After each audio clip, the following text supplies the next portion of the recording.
this is a bit of an experiment, everybody, because I've never co-chaired. I can see my co-chair now, Eduardo. Okay, so this has never happened before, but we're all doing things that we've never done before. So well done us.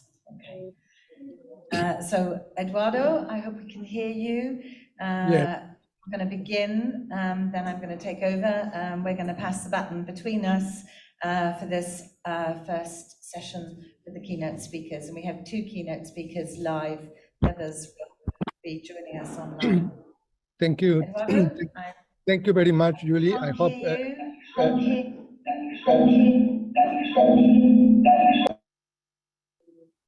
Can you hear me? Yes. Thank you very much. I'm extremely honored to be co-chairing this session with Julie Ward, who, as you know, was the former British member of the European Parliament, and today is a part of the steering committee World Urban Pavilion, where you are sitting.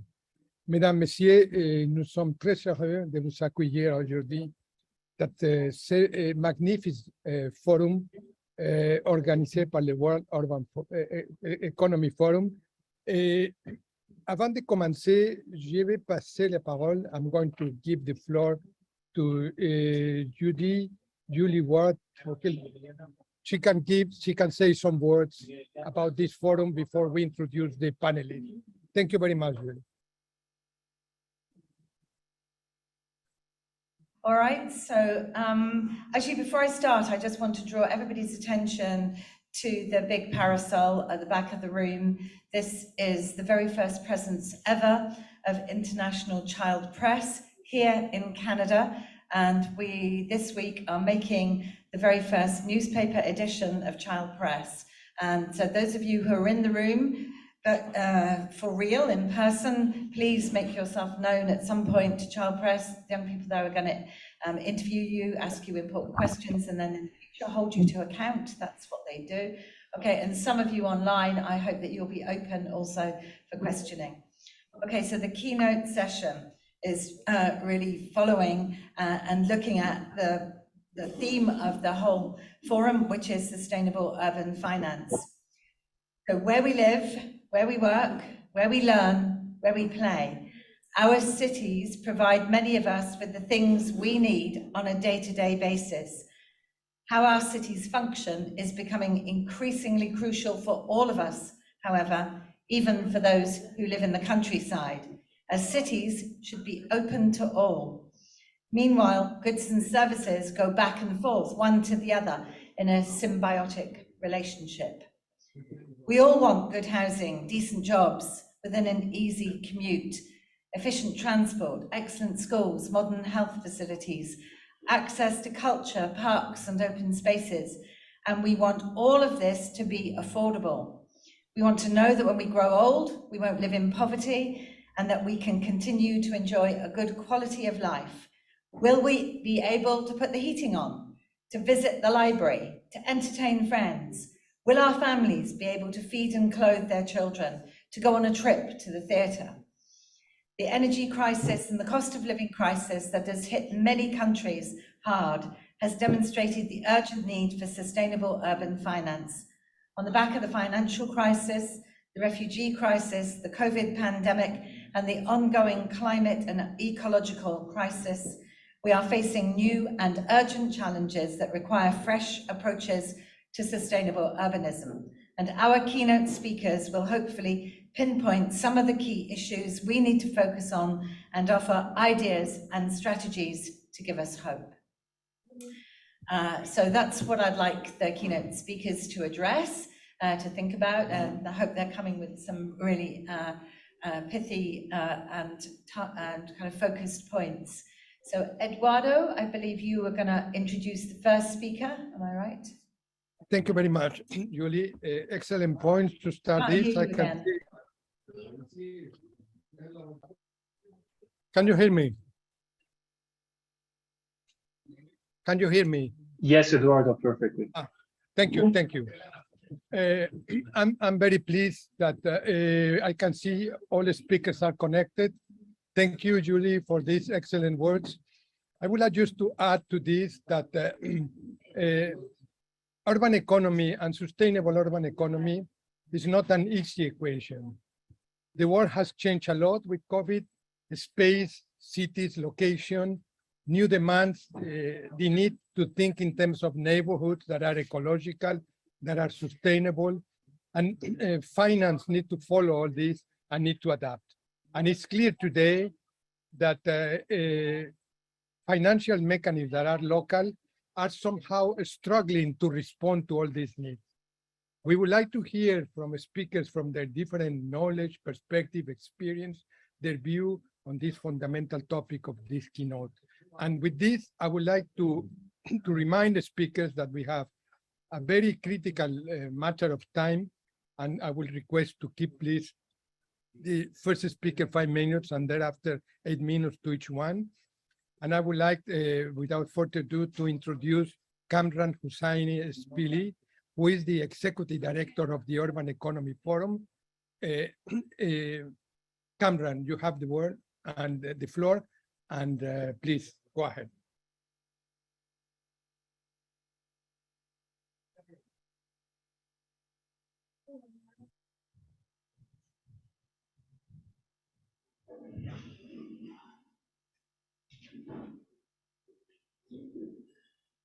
Good morning.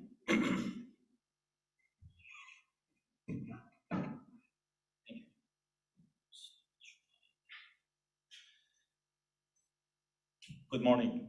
First of all, welcome to Urban Economy Forum First Conference.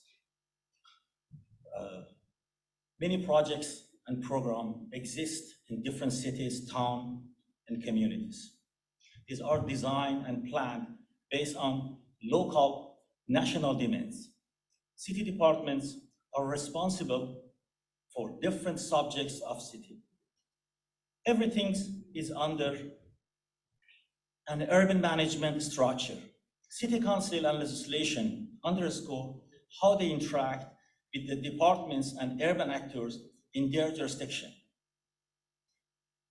These ultimately aim to outline how to improve urban life and urban development. The city developed many strategies, theory, and models to provide overarching and comprehensive framework for achieving various goals. These are realized through departmental projects that have their own business plan and implementation models. Politicians expect to realize sustainable development goals through cities and communities. This is clear because the concept of the sustainability requires it to be realized at the local level and engage the public.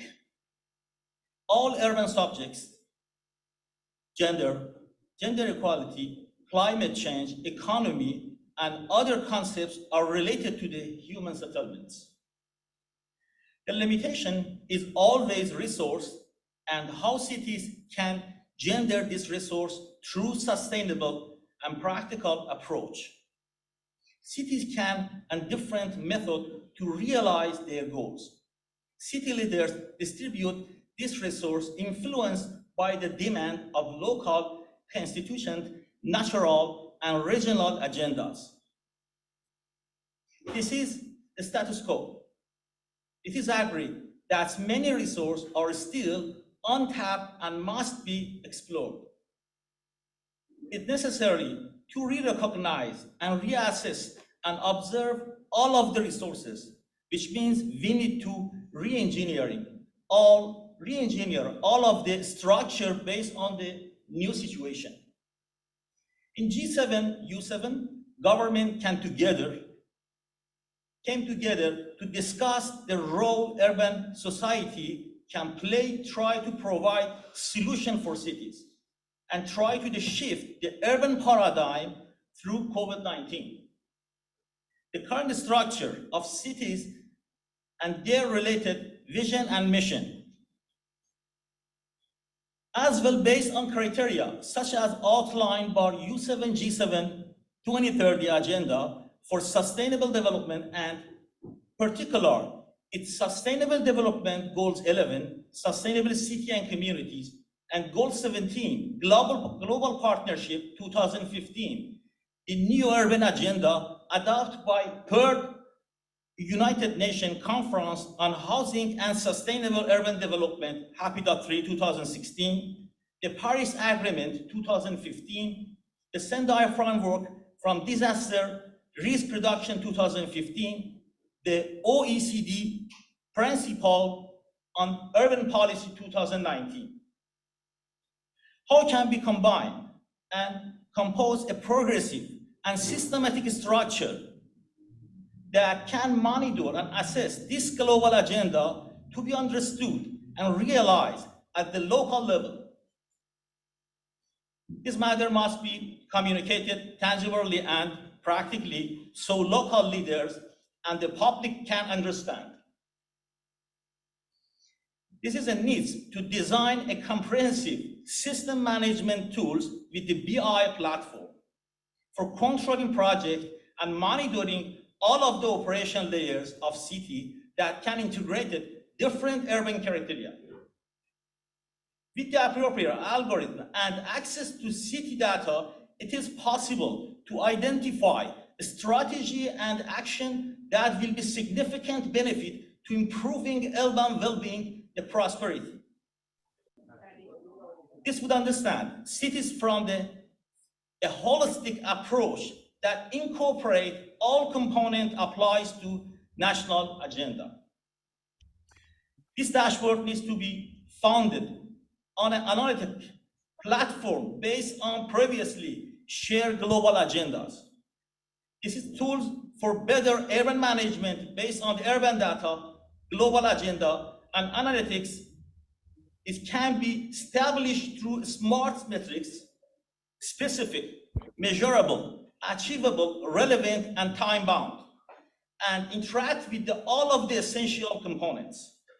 The method is a sample that will be evolved management system that flexible and adapt based on global direction and local needs. It is multilateral assessment of urban management. Urban Economy Forum try to create productive and secure platform in this regard. Thank you.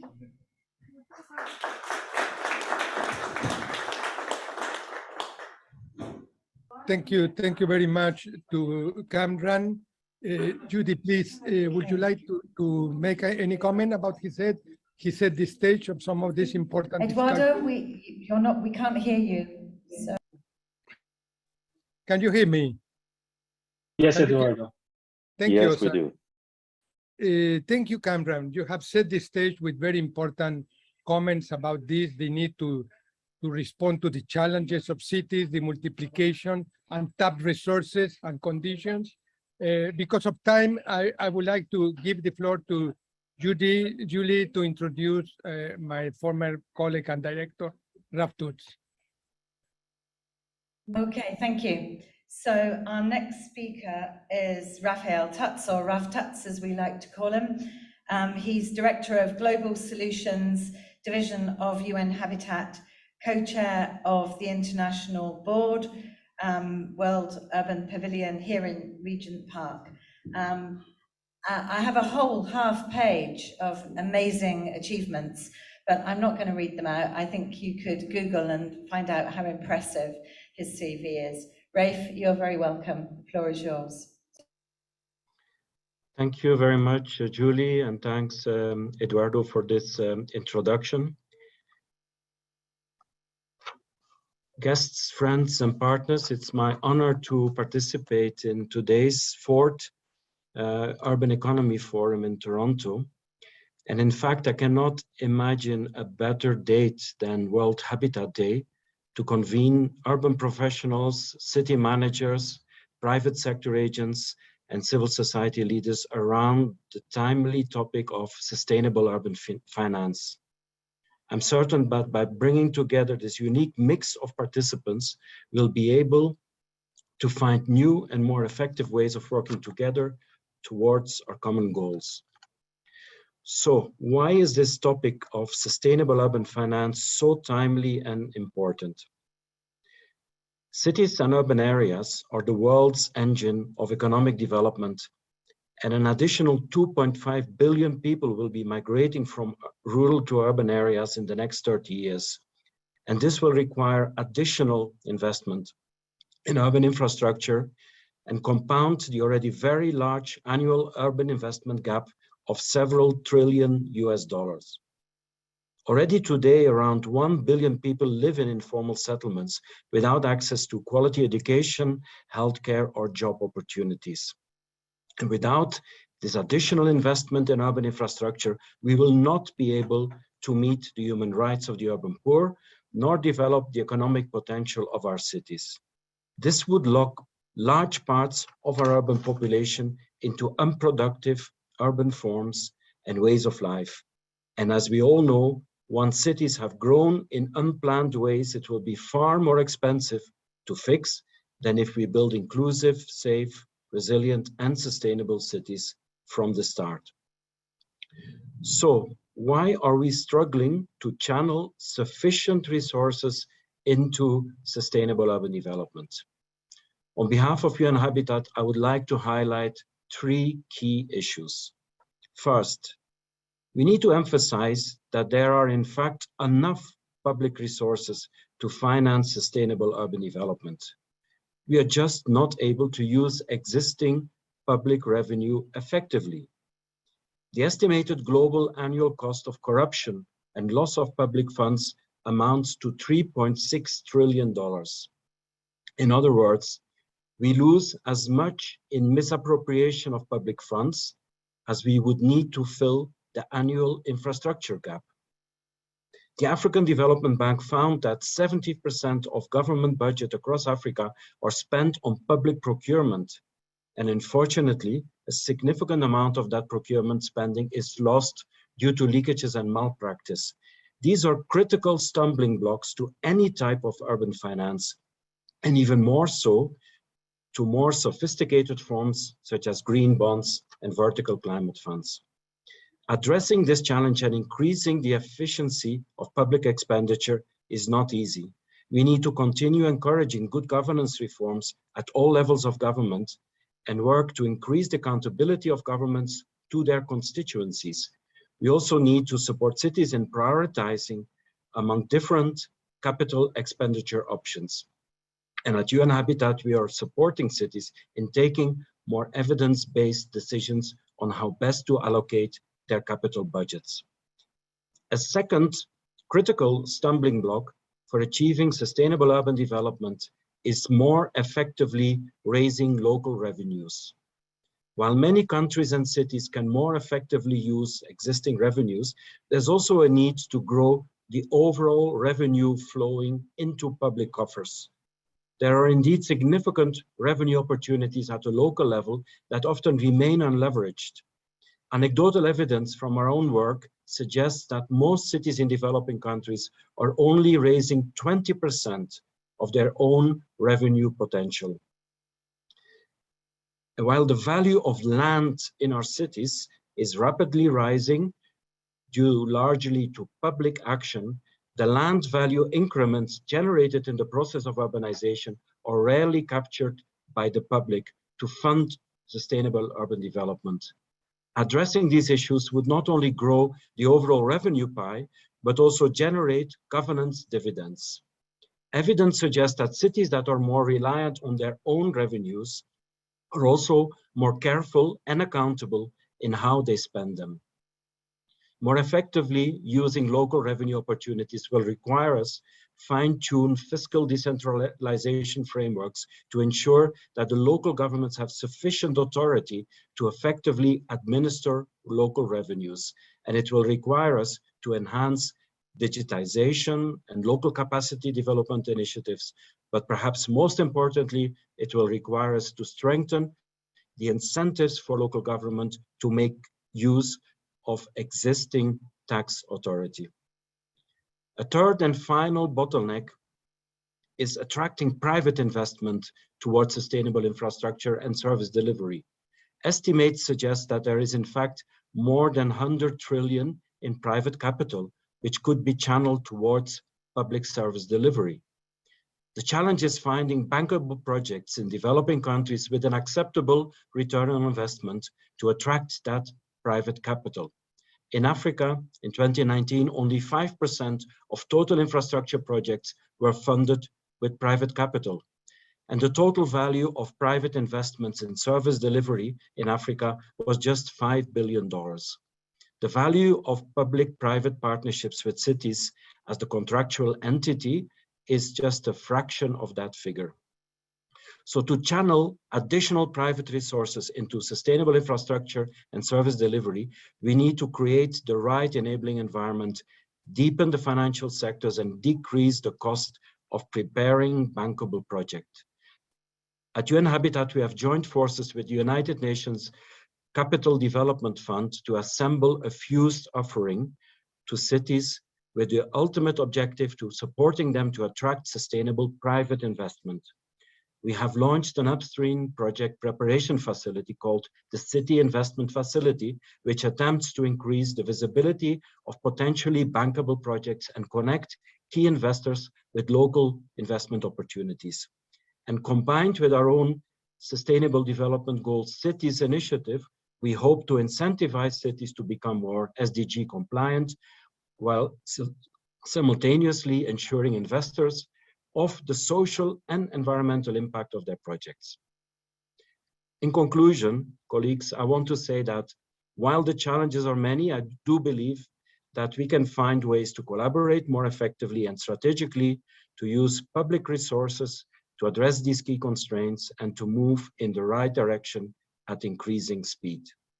To echo the motto of this year's World Habitat Day, as our Executive Director and as the Secretary General of the Urban Economy Forum have already mentioned, we need to mind the gap and leave no one and no place behind. I thank you for your time and wish you fruitful discussions over the next 2 days. Thank you.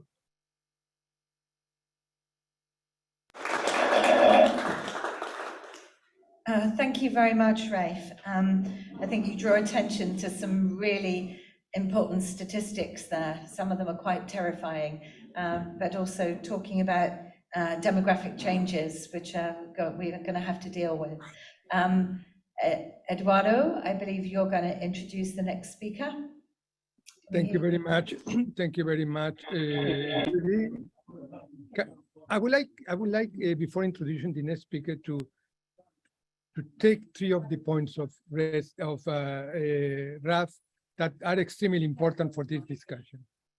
As he mentioned, number 1, there are enough resources, but for some reason, and many of them we know which ones, we are not using them. 2, there are local revenues, we need to raise them, but we are not up to the standard capacities, perhaps only 1/5 of this. And 3, there is a private capital that is bankable, that is possible to get resources to, but we need the enabling environment and the tools and products necessary to that. In my view, Raf, you have touched in very fundamental elements that we would like to introduce here. I would like to present the Honorable Oscar Requena, Minister of Labor, Local Government and Rural Development of Belize.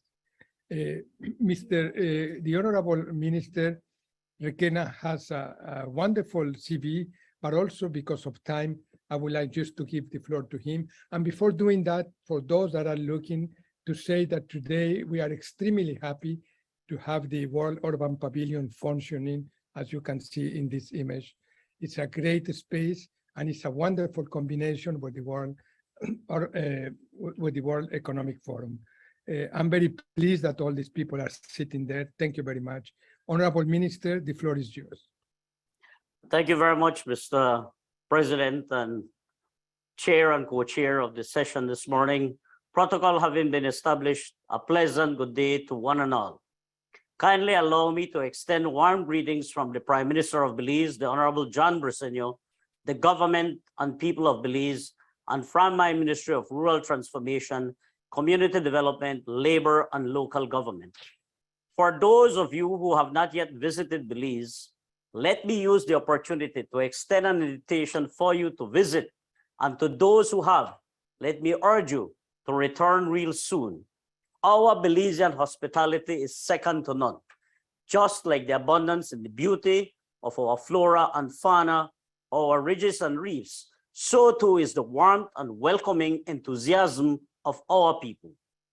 To my fellow panelists, thank you for your interventions today, and thank you to our moderators for enabling this space to dialogue on this critical matter of sustainable urban finance. I wish to also thank the Urban Economy Forum for extending this invitation to us in Belize, and particularly to my ministry that has this huge responsibility and mandate to create and establish a robust and enabling legal, regulatory, policy, and strategic environment to localize advancing actions to foster SDG 11, that of creating sustainable cities and communities. Ladies and gentlemen, Belize is a small, fledgling, but emerging economy when compared to most of our sister nations in Latin America and the Caribbean. A few weeks ago, we celebrated our 41st year of independence, a proud achievement for us, and a time for us to have celebrated our accomplishments as a nation since 1981. But it was also a time for us to have reflected and embraced the challenges we have come to face as a growing nation. The sudden emergence of the pandemic over the past 2 years, coupled with the growing concern of the impacts of climate change, the impacts of the ongoing conflict in Europe, the resulting influences of rising costs, and the challenges of our own regional and domestic circumstances have really made us to begin to rethink the way we do things. In my estimation, and in our thinking, sustainability and resiliency are two of the most significant considerations that are to be the basis of our decisions and actions, as they are critical to our immediate and future development. In Belize, while it is utterly important that we build urban sustainability and resiliency, our efforts are equally focused on strengthening our rural and peri-urban sectors to reduce urbanizations. We want our people to work, grow, play, and develop in the places where they live. Our population estimates show that there's almost an even split between our urban and rural population.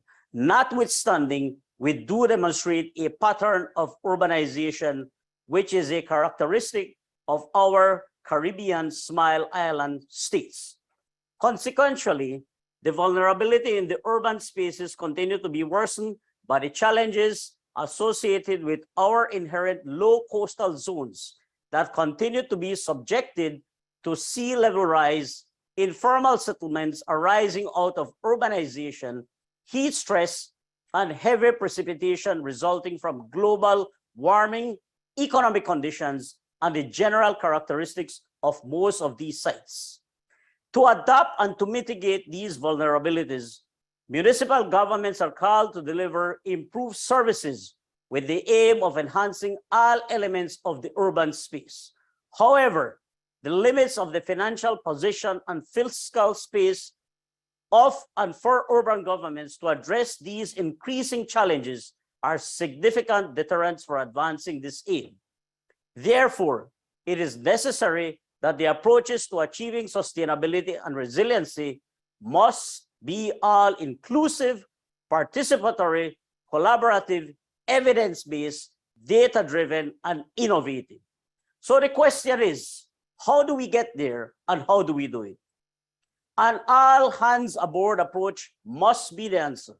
The engagement of the public sector, the private sector, and civil society with the support of the bilateral and multilateral development partners is a must, including that of climate financing institutions, commercial and development financing institutions, and other like regional and international organizations like the Urban Economy Forum. Today, the UEF is demonstrating this possibility and necessity. The themes of this forum speak to these critical elements of building this sustainability and resiliency for our urban sectors. In Belize, we are advancing strategic efforts at the national level to support the desired levels of sustainability for the urban and rural sector. At the national level, we have updated our national determined contributions aimed at supporting the national and global efforts to reduce our carbon footprint. We have forged a national climate change policy that outlines our collective and synergized strategies to mitigate and adapt. We have launched our national investment policy aimed at enhancing investor confidence in our nation and to support ease of doing business in Belize. We have enhanced the business registration legislation and established online business registration facilities, provided collaborative space for government and private sector to support micro, small, and medium-sized businesses, and established a government unit to support digitization efforts and e-governance initiatives, to name a few. Our government of Belize recognizes the role it plays in creating an enabling environment for our local and urban economies to strive. At the local level, with the support of the Caribbean Community Climate Change, 5Cs, we recently took on an initiative to develop a concept paper for advancing a project to build municipal climate resiliency, an initiative that will advance for support from climate financing windows. In addition, we have increased the level of collaboration and synergies between and among local and national actors to support service delivery, infrastructure, improvements, eco-friendly public transportation, poverty and flood mitigation projects, including improving the housing conditions for the neediest. From a strategic standpoint, our ministry is forging strategic objectives for municipalities to build sustainable financing mechanisms through enhanced sources of revenue and prudency in expense management, climate resiliency, enhancement of the legal and regulatory framework, and the digitization of administrative and permitting processes. These national and local efforts are intended to build a sound footing, particularly for the urban governments, to improve their institutional capacity to leverage opportunities to attract funding and financing to continue building urban economies while adapting to and mitigating climate change impacts. However, these national and local efforts at sustainable urban financing remains a critical challenge. While there is some legal scope for municipal governments to access financing mechanisms, a greater enabling environment is to be derived for cities and towns to access and establish financing relations with the national government, private sector funding institutions, development banks, corporations, and from public-private partnerships. At the national level, considerations for equalization grant funding for municipal governments, conditional transfers, and the creation of enabling legislations for private lending institutions to provide opportunities for low interest and long-term funding to support urban sustainability and resiliency initiatives are essential options to be explored. As articulated by the UN Habitat and DIMSUR, the application of the City Resilience Action Planning tool is an important toolkit that is to be explored and utilized by municipal governments and national governments for the assessment of gaps and challenges facing the urban sector.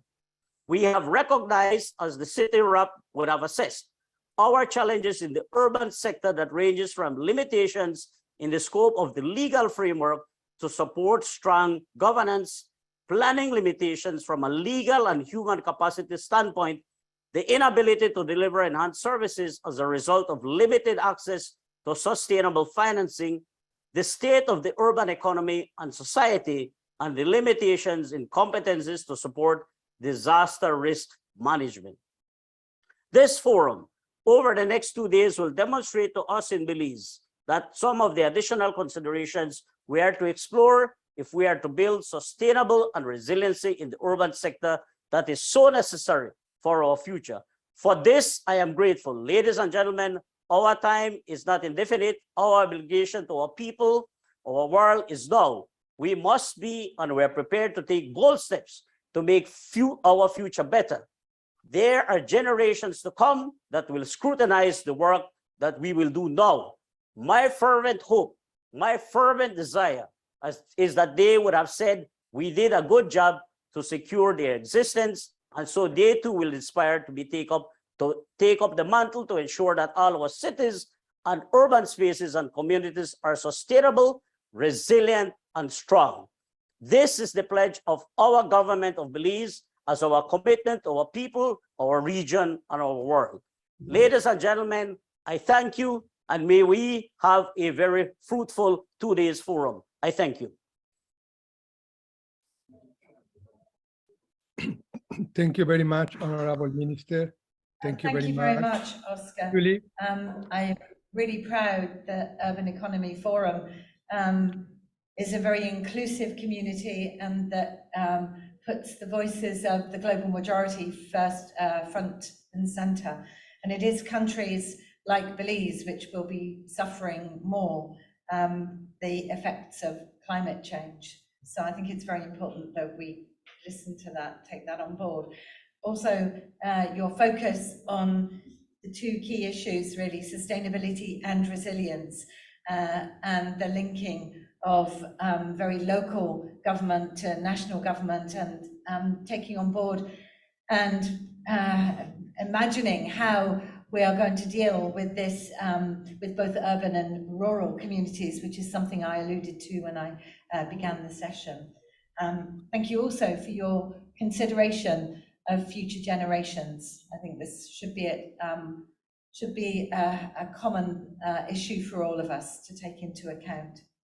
So now we're going to move to our speaker number 4, who is Jacob Mazur, who is the Deputy Mayor of Wrocław in Poland, and he was instrumental in the city becoming the European Capital of Culture in 2016. I was then on the European Parliament's Committee for Culture and Education, and I came to Wrocław, and I was very, very impressed with what you managed to do there. And particularly, I was impressed with the way you included architecture as a cultural activity, and that I don't believe that had really been done before in any previous capitals of culture. So for me, it was a big moment.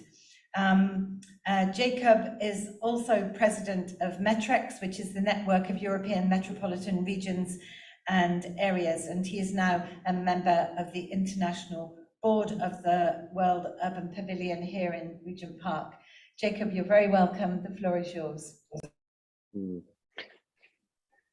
Good morning, good afternoon. First of all, thank you for your kind words. Unfortunately, you know, we had so many guests, distinguished guests, during the European Capital of Culture that I don't remember anyone, but I take your word that it was a pleasant visit for you and your guests. Amazing time also for me personally, because I was partially in charge of many of processes during that days. But I must say that today I'm very honored, and I feel privileged to be with you, not only as Deputy Mayor of Wrocław, my beloved city, but also representing METREX and this European metropolitan point of view, and also, which is crucial today, especially as a member of this family of World Urban Pavilion Regent's Park. That is real and true privilege. I'm very happy that during this early speeches that we have pleasure to listen to, we tackle with so many subjects that I was about to say during this speech. First of all, I'm very happy that we are trying to put this kind of urban sustainable ways of financing our investment and development in kind of resilience. It was mentioned by all speakers today. It was also mentioned by Oscar Requena from Belize, together with this special issue, which is very close to our heart. I mean, the balance between rural and urban. And I must say that whenever we consider the sustainable development and the way how to finance this, we are trying to put it in metropolitan perspective. And I must say also that from especially this moment, we all do observe so many changes, accelerating changes all over the world. And we can say that it is about globalization process. It is about human nature changes. It is maybe about social, mental changes, but it's especially now caused by extreme and sudden causes like wars, disasters, and for certain continuous climate change. And from that perspective, I had opportunity to discuss it with my colleagues during last years that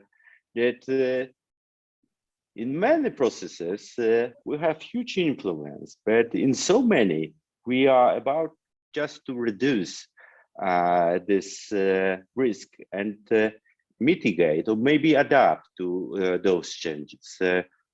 As metrics, I have opportunity mostly to observe and to represent the perspective of European metropolises and cities. And it led me to conclusions that many cases, and in many cases, we as a metropolitan areas, especially representing that successful one, we are fundamental basis for wise sustainable development. And what is more important, we have this special ability to become the main points of resilience in the regions and countries, which is crucial for long-term perspective. And we are the first point of meeting expectations of all our inhabitants. So we see, especially now, during and today, during the times of crises, that in the short term, exactly metropolitan areas can work on preventing dramatic results of crises for local communities and its inhabitants. But from the other hand, in long perspective, they can find the answer for the challenges related especially to mass migration, as for instance, lack of water and food caused by climate change in the next 30 years. We all know the data and was already mentioned several times during today's speeches. And because of this, I dare to say that it is metropolitan areas and especially the core, so the cities, this was already mentioned today several times as well, and the wise way of developing that will provide some, let's say, resilience and awareness. It is in our hand that we are able, with mayors and all experts gathered around us, to develop strategies and tactics for next years. And mostly we are doing this as a result of international discussion, as today, together with some colleagues, experts who already survive or experience this kind of difficult moments in their lives and the life of the cities and the metropolitan regions. But I must say that we are at special momentum, that we are experiencing, especially now in Europe, more demanding challenges. It is about the energy crisis that speeds up. It also brings some creation and implementation about new solutions in spatial planning, housing, greenery, and also budgeting itself. But on the other level, it brings us or makes us, or pushes us into a new way of thinking about budgeting and about gaining finances. So especially in Poland that I represent, and mid-sized city in Poland, we experience nowadays few million of new inhabitants. It is caused by Russian aggressions on Ukraine and refugees from Ukraine. We all know that, especially now in Poland, but also in Europe, we are living under unimaginable pressure. It is from one hand, in very short perspective, we all know this madness of regime of Vladimir Putin. He is trying to put this nuclear button on as a leverage of his public discussion. It is insane, and we do agree, but it makes that kind of special pressure that changes everything. It is first time in 20th century that we are seriously consider that kind of aggression or maybe game changer that can appear in the world.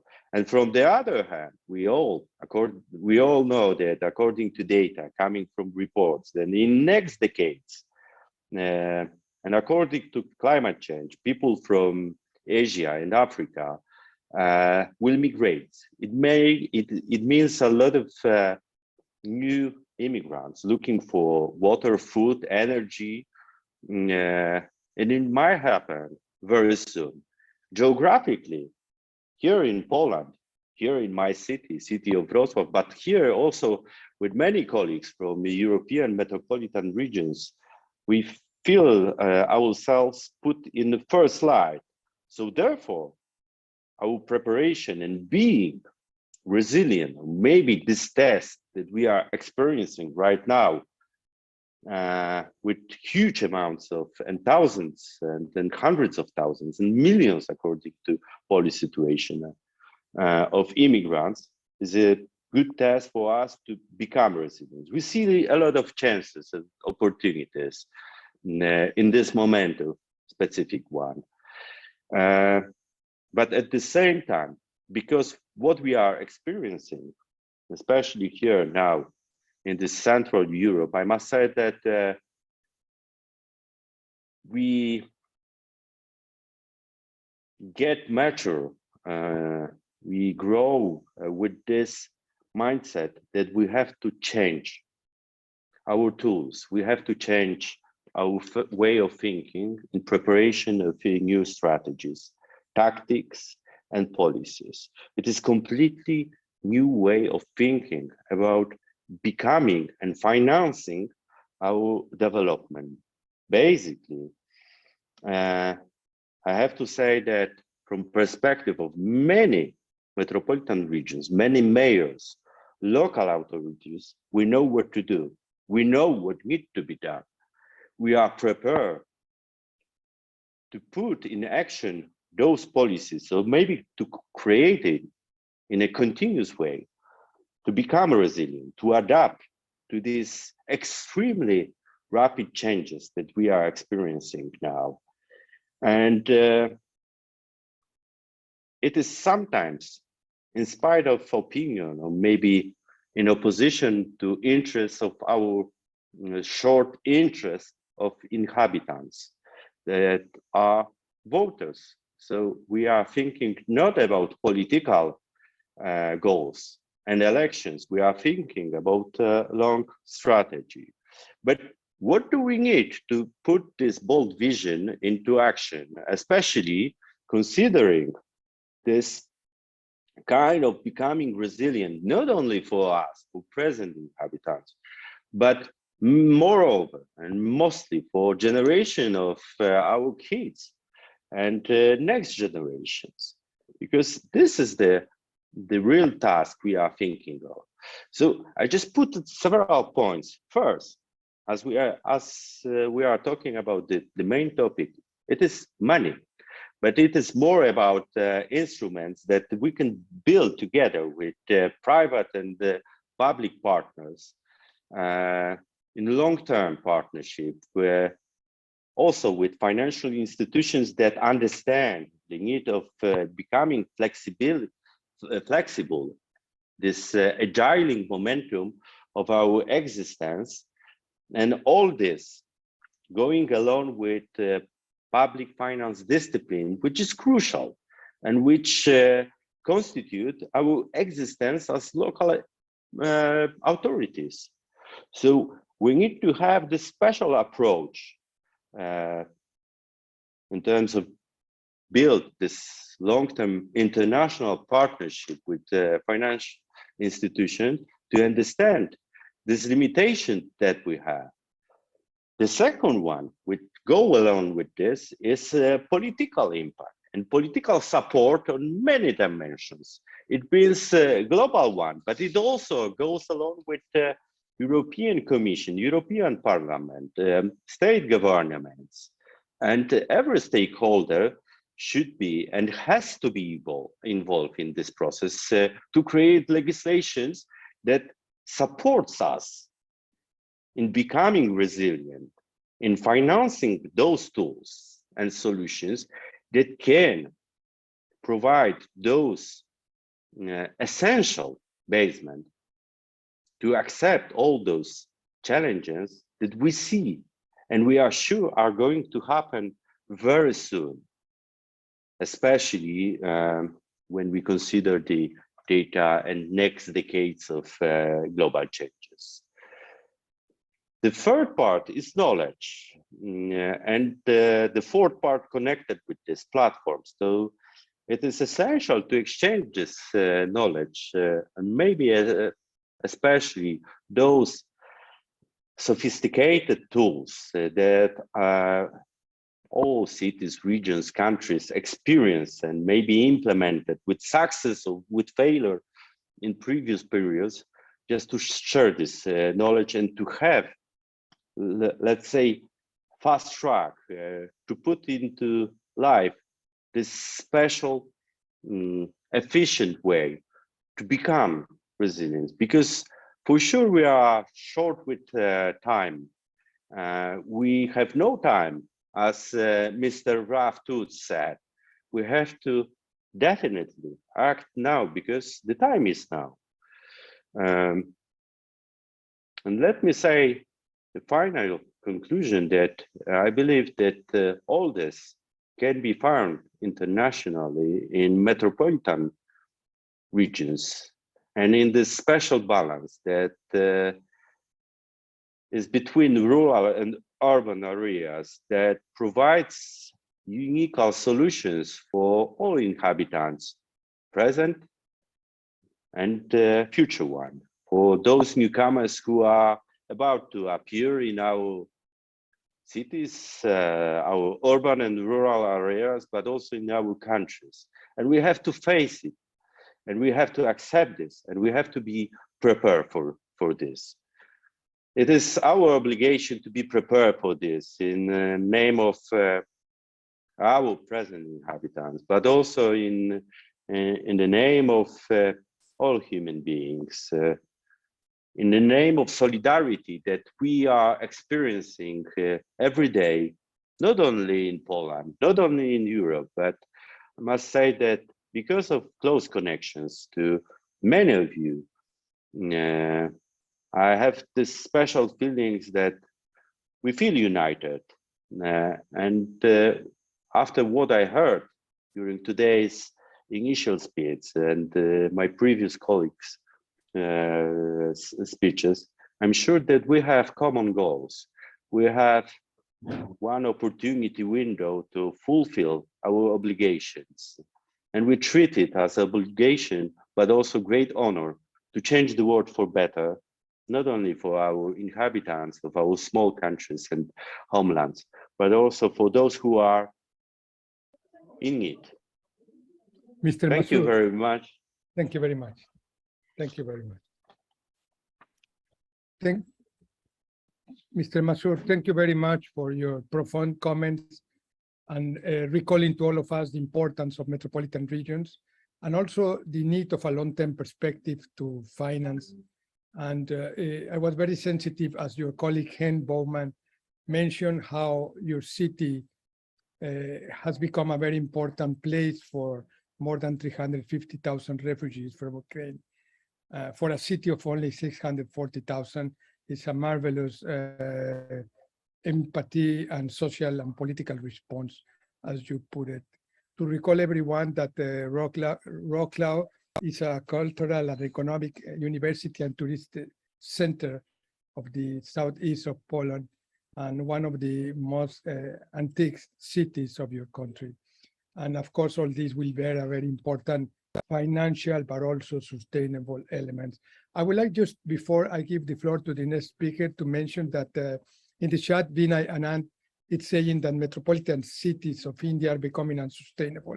I would add perhaps, and I would think that Mr. Masood would agree with me, not only Indian metropolitan cities, but many others in the world. And I think, Mr. Anand, the important thing here is to think along the lines of Mr. Masood. What are the responses in financial mechanisms to these metropolitan centers that are political centers as well, in addition to that? I would like to call and to give the floor to Rebecca Lowell. She's a senior reader from the Institute of Canterbury from Oxford University in UK. Something that I like a lot about her, and I must confess I have been following her work, is that she's a political philosopher and very interesting research work in the moral property rights, in the democracy, in decentralization. I have asked her to try to establish a critical conceptual connection of these topics that she's working with, also with regard to what she's doing now in one of the cities. So, Rebecca, the floor is yours.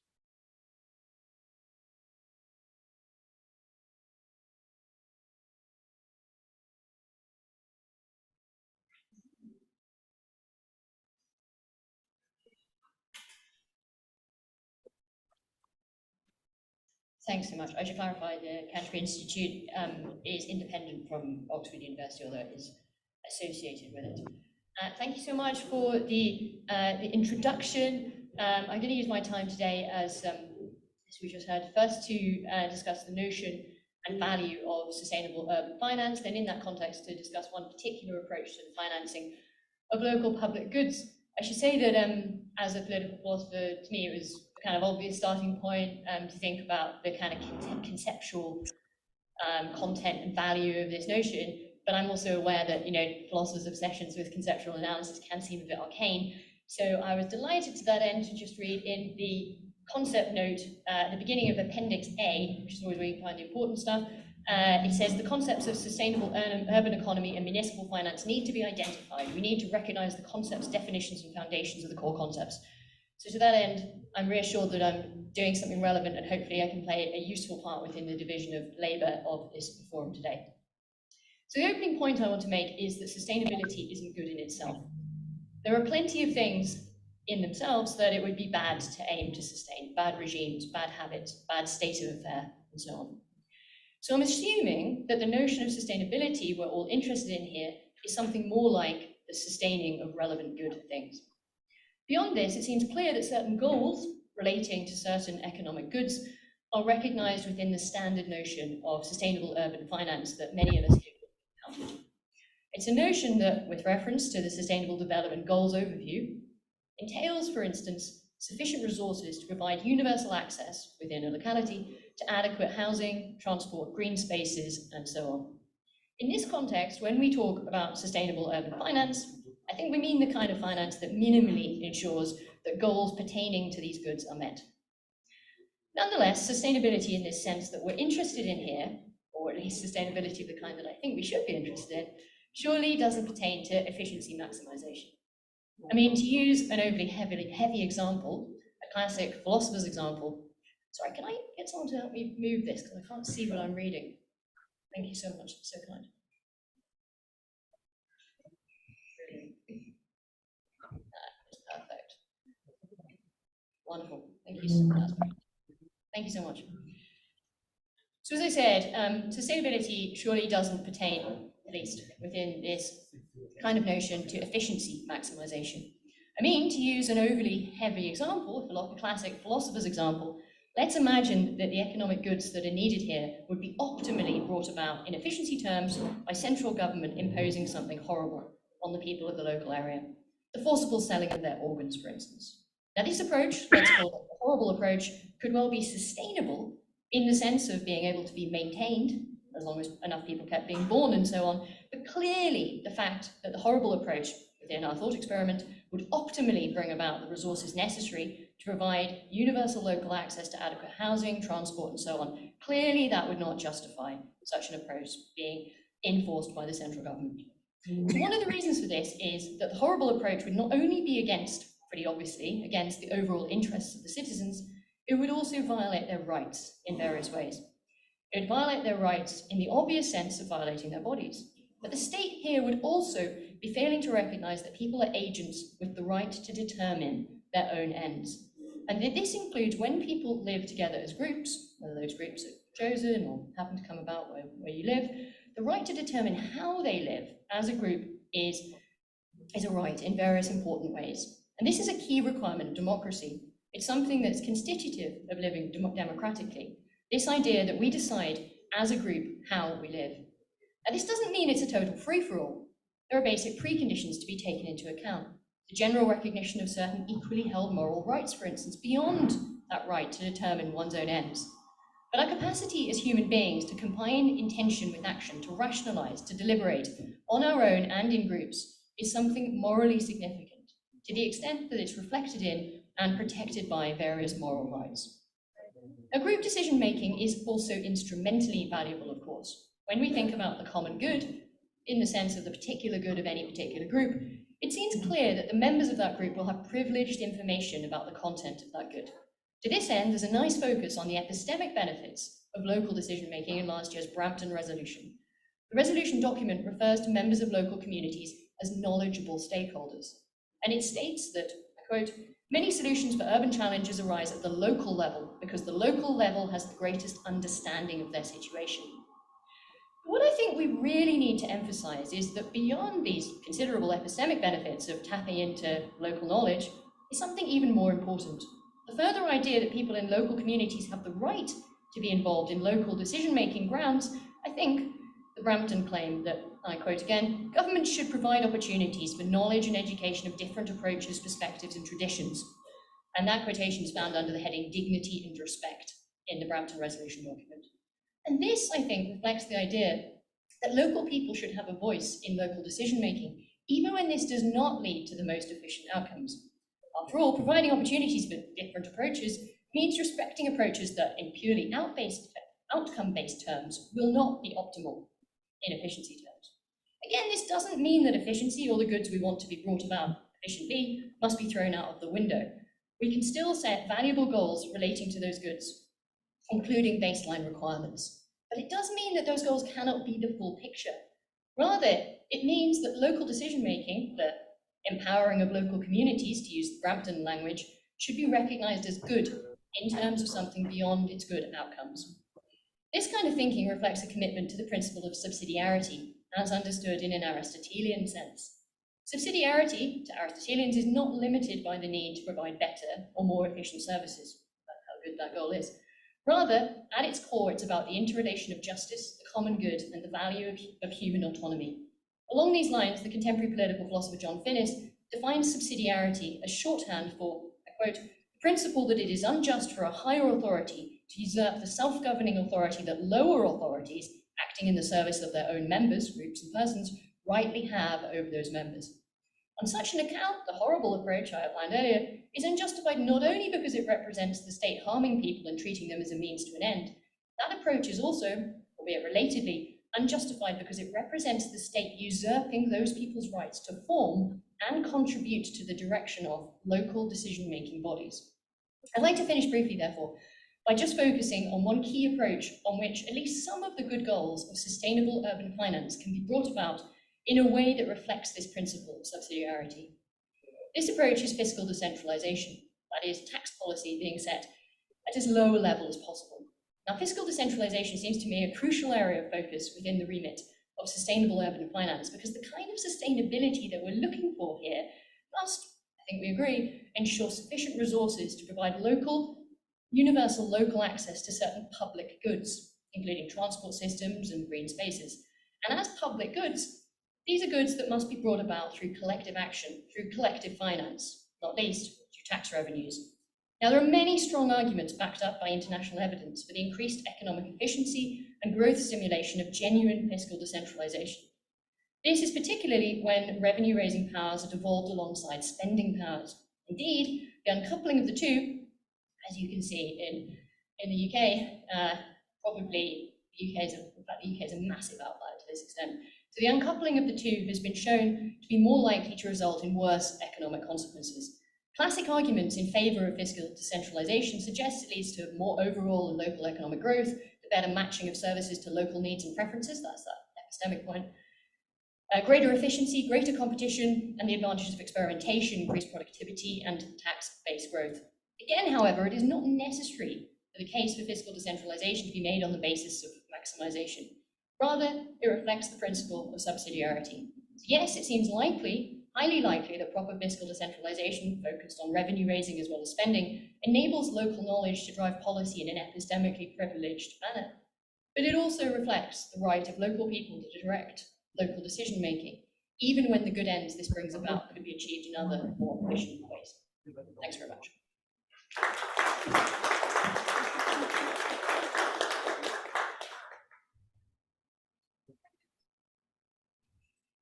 Thanks very much, Rebecca, for putting the human being back into the equation. I think it's very important that we remember that we're talking about people here, people's lives, and you raising the issue of human rights and democracy was very, very crucial.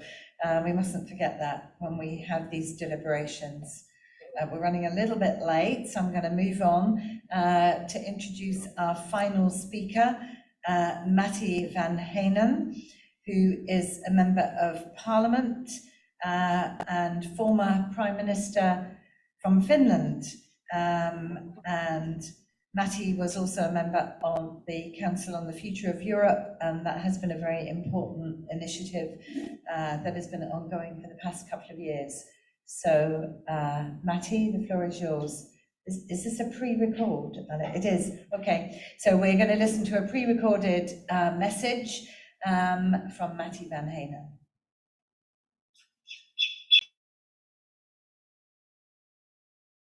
Your Excellencies, ladies and gentlemen, I'm honored to attend the Urban Economy Forum this year. The title, Sustainable Urban Finance, is in all aspects very timely. Unfortunately, I cannot be there in Toronto, but I'm glad that, thanks to digital technology, we can share some of my thoughts with you via this recording. Ladies and gentlemen, the development of cities and their surrounding areas is strongly influenced by technological change. During the pandemic, in a short period of time, we learned to use teleworking tools and video meetings. Distance education became more common in schools and universities, and in general, the importance of location decreased substantially. At the same time, the popularity of online shopping was growing for a long time, and that development will continue. This is already clearly visible in the decreasing desire to invest in new shopping centers and large business premises. When it comes to housing demand, people value that the fact that their apartment also offers space for peaceful remote work. If people spend the day working at home, they have expectations regarding the facilities they have there. In addition, they would probably like to go out for a while for lunch or coffee in their neighborhood during the day. Accordingly, my theses are the following. First, technological development and remote work increase the desire for spacious living and move daily consumption from city centers to residential areas. Second, the spread of online shopping has an effect in the same direction, which reduces the need for large shopping centers. Third, remote work also significantly reduces the need for office space if, for example, 20 or 30% of office work is done remotely in the future. And fourth, for instance, business travel and travel related to public administration will decrease with the spread of video meetings. This will also have an impact on the demand of hotel accommodation. Ladies and gentlemen, this development has positive effects. For example, few natural resources are consumed, traffic is reduced, and people are saving time. In addition, services in residential areas are increasing, which adds to comfort of living. However, this causes problems for office-dominated neighborhoods and business premises. Their demand does not develop according to the old plans, and the need to find new use for the premises increases. At least in Finland, the urban planning has often defined the purposes of use of different spaces very precisely. The changes take time. Personally, I would encourage finding a way in which the owners of vacant premises could flexibly use their properties in a way that suits the new market situation. The real estate stock constitutes a large part of the capital of every national economy, and our ability to utilize built real estate greatly affects the development of our economy. Real estate assets and the preservation of their value are an important part of the capital market and capital formation, and attention must be paid to it in economic policy making. As the need for regular commuting decreases, it becomes more difficult for cities to organize sufficiently frequent public transport in an economically reasonable manner. According to my understanding, during the pandemic, states and municipalities have had to support public transport companies in many countries. One major ongoing change is the electrification of transport and the inevitable decline in the use of fossil fuels. From the point of view of climate, this only has positive effects. As climate change continues, concerns about food production grow. I believe that food chains should be shortened and that the growing part of the food needed by cities should be obtained from the nearby natural areas. As a part of improving ecological sustainability, we must constantly pay attention to the recycling of waste and materials. Especially the recycling back to agricultural production of nutrients necessary for life is an essential part of planning the functioning of municipalities. Ladies and gentlemen, with these words and thoughts, I would like to thank for the opportunity to address you today. I wish you fruitful discussions about sustainable urban finance in Toronto and all over the world. Thank you.